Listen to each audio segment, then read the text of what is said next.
द्वितीय वर्ष संस्कृत के इस कालांश में हम अभिज्ञान शाकुंतलम के चतुर्थ अंक के श्लोकों का अध्ययन कर रहे हैं। यह श्लोक चौथे अंक से लिया गया है। इसमें प्रसंग यह आता है कि महर्षि कण्व अपने शिष्य को यह आदेश देते हैं कि समय क्या हो रहा है। तब शिष्य आश्रम से बाहर आता है। तब वह देखता है कि एक ओर चंद्रमा अस्त हो रहा है और एक दिशा में सूर्योदय हो रहा है। इसी को कवि ने वर्णन किया है। या ते कतो अस्त शिखरम पतिरोषधीनां मा विस्कृतो ऋणपुरस्सर एकतोर्कः तेजोद्वयस्य युगपद व्यसनोदयाभ्यां लोको नियम्यत इवात्मदशान्तरेषु। या ते कतोऽस्तशिखरं पतिरोषधीनां मा विस्कृतो ऋणपुरस्सर एकतोर्कः तेजोद्वयस्य युगपद व्यसनोदयाभ्यां लोको नियम्यत इवात्मदशान्तरेषु। श्लोक का अन्वय। प्रवास से लौटे हुए शिष्य को कण्व ने आदेश दिया था कि समय क्या हुआ है। तब शिष्य बाहर निकल कर के देखता है कि एक ओर चंद्रमा अस्त हो रहा है और एक दिशा में सूर्य उदय हो रहा है। श्लोक का अन्वय। एकतः औषधीनां पतिः अस्तशिखरं याति। एकतः अरुण पुरः सरः अर्कः आविष्कृतः तेजोद्वयस्य युगपद व्यसन उदयाभ्यां लोकः आत्मदशान्तरेषु नियम्यते इव। कठिन शब्दों के अर्थ। एकतः अर्थात एक और, औषधीनां पतिः औषधि अर्थात वनस्पतियों का पति अर्थात चंद्रमा। चंद्रमा को वनस्पतियों का पति अर्थात स्वामी कहा जाता है। अस्त शिखरम अर्थात पश्चिम की ओर, याति जा रहा है। अरुण पुरः सरः अरुण अर्थात सूर्य का सारथी अरुण माना जाता है। पुरः अर्थात आगे, सरः अर्थात चल रहा है। अर्थात सूर्य का सारथी अरुण आगे आगे चल रहा है और उसके पीछे अर्क है अर्थात सूर्य आविष्कृत है अर्थात उदय हो रहा है।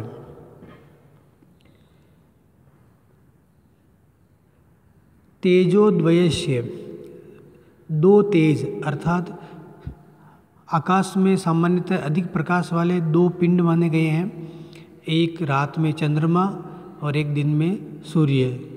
तो दो तेजों के युगपत अर्थात एक साथ साथ साथ व्यसन उदयाभ्याम। व्यसन का अर्थ है संकट अर्थात अस्त और उदय का अर्थ है निकलना अर्थात चंद्रमा का अस्त होना सूर्य का उदित होना। लोक है अर्थात संसार। आत्मदशांतरेषु अपनी अपनी मन की दशाओं की सुख और दुख वाली दशाओं में नियम्यते नियंत्रित किया जा रहा है। अनुवाद। शिष्य कण्व के द्वारा आदेशित होने पर अपनी कुटिया से बाहर निकलकर देखता है कि सूर्य एक ओर उदय हो रहा है और पश्चिम में चंद्रमा अस्त हो रहा है। तब शिष्य बोलता है कि एक ओर वनस्पतियों का स्वामी अर्थात चंद्रमा पश्चिम के शिखर की ओर जा रहा है और दूसरी ओर अरुण से आगे सूर्य उदय हो रहा है। इस प्रकार संसार में दो तेज एक साथ उदय हो रहे हैं और एक साथ अस्त हो रहे हैं। इसलिए अपनी अपनी उदय और अस्त की अवस्थाओं के परिवर्तन होने से मानो ये दोनों सूर्य और चंद्रमा संसार को शिक्षा दे रहे हैं। संसार को शिक्षा देने का अर्थ यह है कि एक और चंद्रमा अस्त हो रहा है प्रातःकाल और रात को उदय होता है, वहीं सूर्य शाम को अस्त होता है और दिन में उदय होता है। भाव यह है कि दोनों उदय और अस्त हो रहे हैं, इसलिए जीवन में भी परिवर्तन होता रहता है। सुख और दुख आते और जाते हैं, जय पराजय, सफलता असफलता, जीवन और मरण आते और जाते हैं, कभी स्थिति स्थायी नहीं रहती है।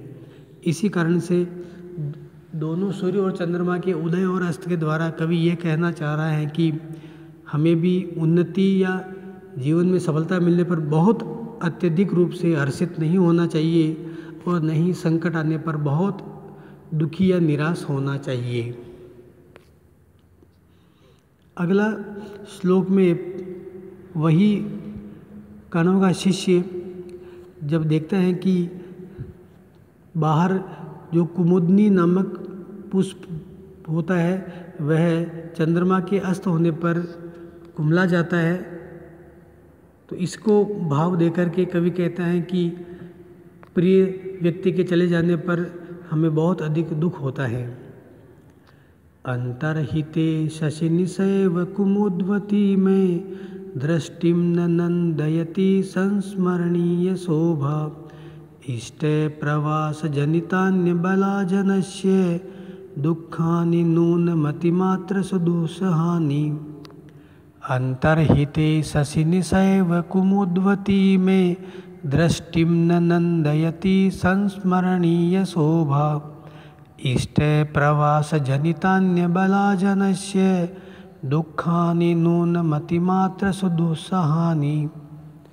अन्वय, शशिनी अंतर्हिते सा एव कुमुद्वती संस्मरणीय शोभा में दृष्टिं न नंदयति नूनम अबलाजनस्य इष्ट प्रवास जनितानि दुखानि अतिमात्र सुदुःसहानि भवन्ति। कठिन शब्दों के अर्थ। शशिनी अर्थात चंद्रमा के अंतर्हिते अस्त हो जाने पर, सा एव वही पहले रात में चंद्रमा के समय विकसित कुमुदनी, संस्मरणीय स्मरण करने योग्य, याद रखने योग्य, शोभा सुंदरता न नंदयति आनंदित नहीं करती है। नूनम निश्चित रूप से, अबला जनस्य स्त्रियों को, इष्ट अर्थात प्रिय, प्रवास अर्थात परदेश, जनितानि अर्थात परदेश में जाने से उत्पन्न, अतिमात्र अत्यधिक, सुदुःसहानि असहनीय। अनुवाद, पूर्व में चंद्रमा के होने पर जो विकसित फूलों वाली कुमुदिनी थी, अब वही चंद्रमा के अस्त हो जाने पर याद रखने के योग्य नहीं है। अर्थात उस पूर्व में विकसित कुमुदनी की शोभा अब चंद्रमा के अस्त होने पर मेरे नेत्रों को आनंद नहीं दे रही है। निश्चित ही स्त्रियों के प्रिय के प्रवास में जाने से जो दुख उत्पन्न होता है वह बहुत अधिक दुख देता है। भाव यह है कि कण्व का शिष्य जब बाहर, कुटिया के बाहर चंद्रमा के अस्त होने पर कुमलाई हुई कुमुदनी को देखता है, तब वह कहता है कि जब रात में चंद्रमा विकसित था तब कुमुदनी की सुंदरता सभी के मन को आकर्षित कर रही थी, सबके नेत्रों को सुख दे रही थी। अब वही कुमुदनी चंद्रमा के अस्त होने पर कुमला करके मन को आनंद नहीं दे रही है, केवल वह एक याद रखने योग्य भूतकाल की वस्तु बन गई है। प्राचीन काल में व्यक्ति या पुरुष प्रायः धन, विद्या आदि के लिए विदेश में जाते थे और उस समय महिलाएं के पास कोई संदेश नहीं होता था, सूचना नहीं होती थी कि वो कैसे हैं, तो उनके प्रिय के विदेश में जाने से जो दुख, जो विरह उत्पन्न होता है, उनको महिलाएं बहुत कठिनता से सहन करती हैं। उसी के भावार्थ में यहाँ संकेत किया गया है कि चंद्रमा दुष्यंत के रूप में है और कुमुदनी शकुंतला के रूप में है। दुष्यंत तृतीय अंग में शकुंतला से विवाह करके जब अपने राज्य की राजधानी हस्तिनापुर में चला जाता है, तब उसके वियोग में शकुंतला दुखी हैं। उसी को यहाँ पर व्यंग्य के रूप में कुमुदनी और चंद्रमा के रूप में वर्णित किया गया है। अगला श्लोक चतुर्थ अंक का सबसे प्रसिद्ध श्लोक है। इसमें महर्षि कण्व अपनी पाली हुई पुत्री शकुंतला को ससुराल अर्थात दुष्यंत के यहाँ पर पहुँचाने के लिए विदाई कर रहे हैं। तब उनके मन में जो भाव आते हैं उन्हीं का वर्णन इस श्लोक में है, और ये चौथे अंक के प्रसिद्ध 4 श्लोकों में भी सबसे प्रसिद्ध श्लोक है। यास्यति यद्य शकुन्तलेति हृदयं संस्पृष्टमुत्कण्ठया कण्ठः स्तम्भितबाष्पवृत्तिकलुषैश्चिन्ताजडं दर्शनं वैक्लव्यं मम तावदीदृशमिदं स्नेहादरण्यौकसः पीड्यन्ते गृहिणः कथं नु तनया विश्लेषदुःखैर्न वै।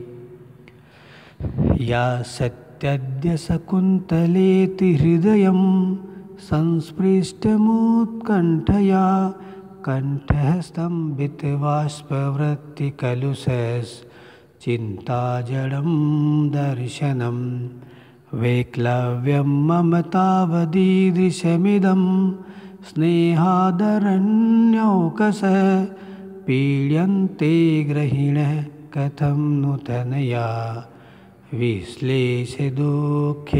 वै। श्लोक का अन्वय। अद्य शकुंतला यास्यति इति हृदयम् उत्कण्ठया संस्पृष्टं कण्ठः स्तम्भितबाष्पवृत्तिकलुषः दर्शनं चिन्ता जडम् अरण्यौकसः मम तावत् स्नेहात् ईदृशम् इदं वैक्लव्यं गृहिणः नवैः तनया विश्लेषदुःखैः कथं नु पीड्यन्ते। शब्दार्थ। अद्य आज शकुंतला यास्यति अर्थात जाएगी, इति ऐसा विचार करके हृदयम मेरा मन, उत्कंठया मेरा मन चिंता से, संस्पृष्टम मेरा मन पीड़ा से व्याप्त हो गया है अर्थात मन दुखी है। स्तंभित अर्थात रोकी गई, अवरोध किए गए। वाष्प वृत्ति ही, वाष्प अर्थात आंसुओं के वृत्ति यानी प्रवाह अर्थात आंसुओं के प्रवाह से, कलुष है अर्थात मेला हो गया है, गीला हो गया है। दर्शनम दृष्टि, चिंता जड़म चिंता के कारण जड़ हो गई है अर्थात निश्चेष्ट स्थिर हो गई हैं। अरण्य अर्थात वन, ओकसय अर्थात निवासी अर्थात वनवासी या वन के निवासी तपस्वी। मम मेरे, तावत तब, स्नेहात प्रेम से, ईदृशम इस प्रकार का, वैक्लव्यम विकलता अर्थात मन में चंचलता, अस्थिरता, बेचैनी है। गृहिण है अर्थात गृहस्थ लोग, नवई ही नवीन सर्वप्रथम या पहली बार के, तनया अर्थात पुत्री, विश्लेष अर्थात वियोग पुत्री के विरह में, दुखे दुखों से, कथम नु पीड्यन्ते कैसे, पीड्यन्ते दुखी नहीं होते हैं। अनुवाद। शकुंतला की विदाई के अवसर पर महर्षि कण्व ने शकुंतला को पाल करके बड़ा किया था। यदि भी वो उसके जन्मदाता पिता नहीं थे, परंतु पालने से उनमें वनवासी होते हुए भी इतना पुत्री के प्रति प्रेम था कि वो कह रहे हैं कि आज शकुंतला अपने पति गृह दुष्यंत के घर जाएगी। ऐसा मन में विचार आते ही हृदय दुख से भर गया है अर्थात हृदय दुखी है। अब गले की स्थिति है कि गले को आंसुओं के रोकने के कारण, क्योंकि वो तपस्वी हैं, अतः वो अपने मन को बांध करके आँखों को आंसू नहीं निकालते हुए रोक रहे हैं, इसलिए गले में रोकने के कारण गला भी बाधित हो गया है और उनकी दृष्टि चिंता के कारण, अर्थात बहुत अधिक चिंता के कारण बिल्कुल अस्थिर हो गई हैं, जड़ हो गई हैं, विचार सक्रिय नहीं हैं।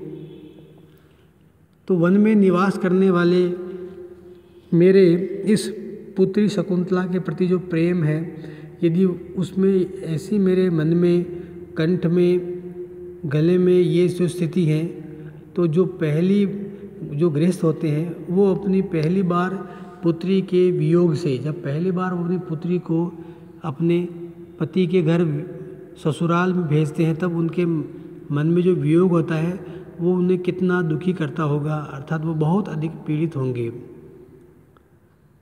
इस श्लोक में एक पिता के अपनी पुत्री के प्रति अपार प्रेम को दर्शाया है।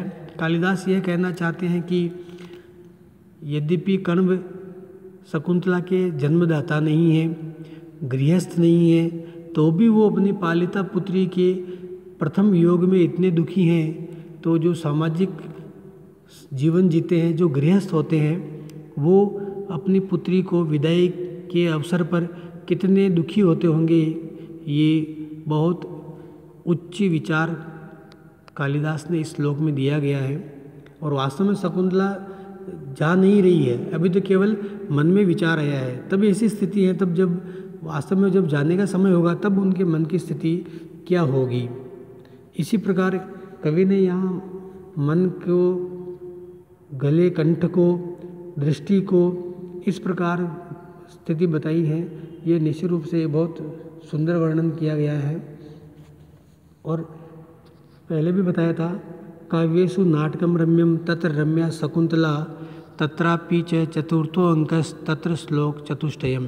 अर्थात काव्य के अनेक भेदों में दृश्य और श्रव्य में जो श्रव्य होता है वह नाटक होता है। तो नाटक सबसे काव्य में श्रेष्ठ विधा है। नाटकों में भी महर्षि कवि कालिदास का अभिज्ञान शाकुंतलम सर्वश्रेष्ठ है। और अभिज्ञान शाकुंतलम में भी 7 अंकों में चौथा अंक सबसे श्रेष्ठ है, और चौथे अंक में भी 4 श्लोक सर्वश्रेष्ठ हैं। उनमें भी यह श्लोक बहुत सुंदर है। इसमें शकुंतला की विदाई के अवसर पर कर्ण का जो वर्णन है वह वर्तमान में भी होता है। वर्तमान में भी हम सामाजिक जीवन में देखते हैं कि जो गृहस्थ व्यक्ति अपनी पुत्री की विदाई करता है तब वह बहुत दुखी होता है। इस कारण से कालिदास को श्रेष्ठ कवि माना जाता है कि उन्होंने सामाजिक जीवन का बहुत मार्मिक वर्णन किया है। धन्यवाद।